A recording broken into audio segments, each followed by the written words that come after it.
ആയിക്കോട്ടെ. സിമ്പിളാ. ചേട്ടൻ നാളെ ഉണ്ടാവോ?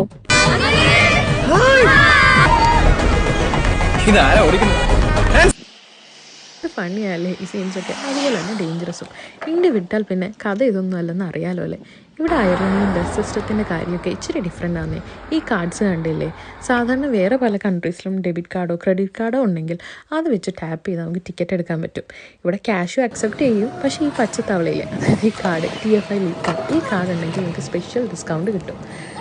സ്റ്റുഡൻസിനൊരു ഡിസ്കൗണ്ട്, ചിൽഡ്രൻസിനൊരു ഡിസ്കൗണ്ട്, അഡൾട്ട്സിനും ഒരു ഡിസ്കൗണ്ട്.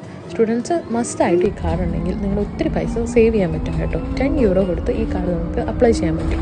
leapcard.ie എന്ന് പറഞ്ഞ സൈറ്റിൽ നിങ്ങൾ ഡീറ്റെയിൽസ് എൻ്റർ ചെയ്താൽ പോസ്റ്റ് ത്രൂ ഇത് കിട്ടും. ആ €10 €5 ക്രെഡിറ്റും €5 നിങ്ങൾക്ക് ഡെപ്പോസിറ്റ് പോലെ, അതായത് ആ കാർഡിന് ചാർജ്. പിന്നെ ബാക്കിയൊക്കെ അറിയാലോ, ഇവിടെ കണ്ടക്ടർ ഇല്ല, ലഗേജ് വെക്കാൻ ഈ ഒരു സ്പേസ് ഉണ്ട്, മണി അടിക്കേണ്ട ബസ് നിർത്തണമെങ്കിൽ, പകരം ഈ സ്റ്റോപ്പ് എന്ന് പറഞ്ഞ ബട്ടൺ ഞെക്കിയാൽ മതി. ഇറങ്ങുമ്പോഴും കയറുമ്പോഴും ഡ്രൈവറിനെ വിഷ് ചെയ്യണം. ഇറങ്ങുമ്പോൾ ഒരു ഹായ് ഹൗ ആർ യു, കയറുമ്പോൾ ഒരു ഹായ് ഹൗ ആർ യു, ഇറങ്ങുമ്പോൾ ഒരു താങ്ക് യു. ഇതാണ് പിന്നെ ഇവിടുത്തെ ഫെയേഴ്സ്. ഓക്കെ അല്ലേ?